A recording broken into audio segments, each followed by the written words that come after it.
தம் கிருபை பெரிதல்லோ என் ஜீவனிலும் அதே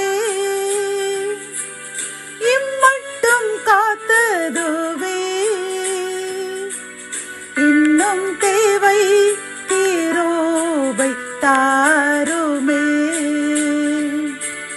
இன்னும் தேவை கிருபை தாருமே.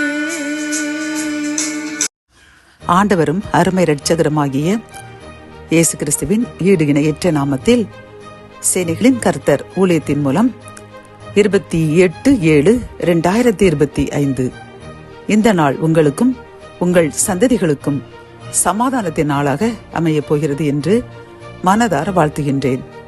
இன்று நாம் அறியவிருக்கும் கிருபையின் வார்த்தைகள் நீதிமொழிகள் 23 அதிகாரம் 18 வசனம். நிச்சயமாகவே முடிவு உண்டு, உன் நம்பிக்கை வீண் போகாது. கத்தோலிக்க வேதாகமம் இவ்வாறு கூறுகின்றது, உன் வருங்காலம் வளமானதாயிருக்கும், உன் நம்பிக்கையும் வீண் போகாது என்கின்றது. பிரியமான என் அன்பு சகோதரனே சகோதரியே, இன்று இந்த கிருபையின் வார்த்தைகளை கேட்டுக்கொண்டிருக்கின்ற உங்களுக்கு கர்த்தர் கூறும் ஒரு நல் ஆலோசனை என்னவென்றால், நீங்கள் என் கவலைகளுக்கு, என் கண்ணீர்களுக்கு, என் ஆவலுக்கு, என் எதிர்பார்ப்புக்கு ஒரு முடிவு வராதா என்று காத்து கொண்டிருக்கின்றீர்கள். அப்படித்தானே?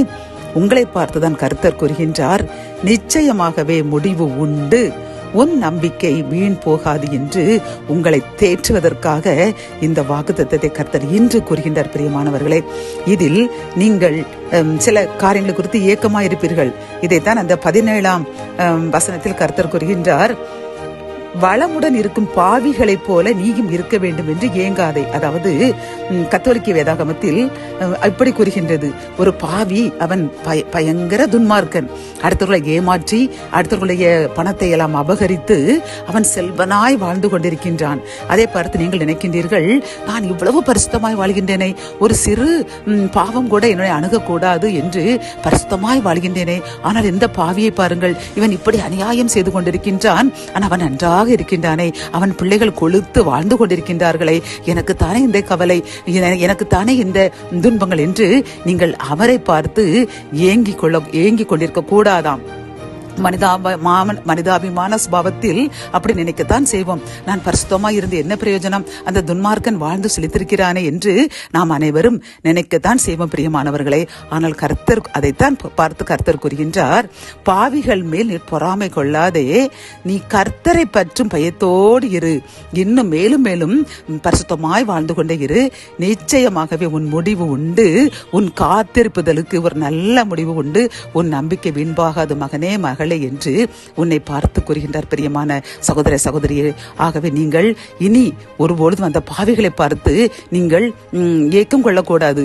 கர்த்தர் பாவிகளை, துன்மார்க்கனை வளர விடுவார். அவன் முடிவில் அவன் காய்ந்து போன பதரை போன்று அவன் இருந்த இடமே தெரியாமல் போய்விடுவான் என்றும் கர்த்தர் இந்த வேதாகமத்தில் கூறியுள்ளார். ஆகவே நாம் வாழ்ந்து செழித்திருக்க வேண்டும். நம் பரம்பரையாக வாழையடி வாழையாக என்று கூறுவார்கள். அப்படி 1000 தலைமுறைக்கும் நம் சந்ததிகள் ஆசீர்வாதமாக வாழ வேண்டுமானால் நாம் பரிசுத்தமாய் வாழ வேண்டும். அப்படி வாழ்ந்து கொண்டிருக்கும் பொழுது கர்த்தர் நிச்சயமாகவே நம் எதிர்பார்ப்புக்கு முடிவு தருவார். ஏனென்றால் நாம் பரிசுத்தமாக வாழ்ந்து பழகிவிட்டோம் என்றால் பாவம் செய்வதற்கு நாம் போக மாட்டோம். அதனால தான் கர்த்தர் நம்மை பரிசுத்தமாக பழகி கொண்டே இருக்கின்றார். பிரியமானவர்களை, ஒரு சிறு பிள்ளையிடம் ஒரு வேலை செய்துவிட்டு உனக்கு முட்டாய் தருவேன் என்று கொடுத்தோம் என்றால் அது முட்டாயை எதிர்பார்த்து கொண்டுதான் அந்த வேலையை செய்யும். மனதார அவர் பரிசுத்தமாய் அந்த வேலையை செய்ய அது விரும்பாது. இதே போன்று நாமும் நல்ல காரியத்திற்கு மட்டுமே ஆண்டவரிடம் எனக்கு அதை தாருங்கள் இதை தாருங்கள் என்று நல்ல நல்ல ஆசீர்வாதங்களை பெறுவதற்கு மட்டுமே ஆண்டவரை தேடினோம் என்றால் துன்ப நேரத்தில் நாம் அவரை விட்டு விட்டு ஓடிவிடுவோம். ஆகவேதான் கர்த்தர் எந்த நேரத்திலும் நாம் அவரை மட்டுமே பற்றி கொண்டிருக்க வேண்டும் என்று பழக்குவதற்காகத்தான் சில காரியங்களை நமக்கு தாமதமாக தருவதற்கு காத்திருந்தார்.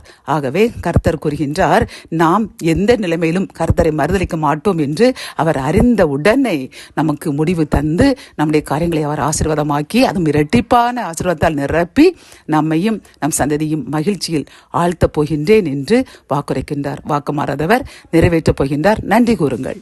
ஜெபம்.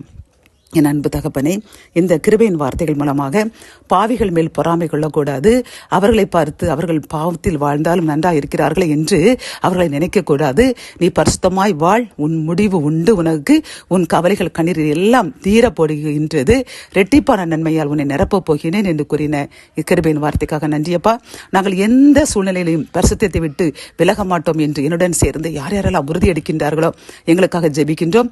எங்களுடைய எதிர்பார்த்திருக்கின்ற காரியங்களுக்கு ஒரு முடிவு தந்து ஆசீர்வதிக்கப் போகின்ற கிருபைக்காக கோடி நன்றி. மீட்பர் இயேசுவின் மூலம் ஜெபம் கேளும் நல்ல தகப்பனே, ஆமேன்.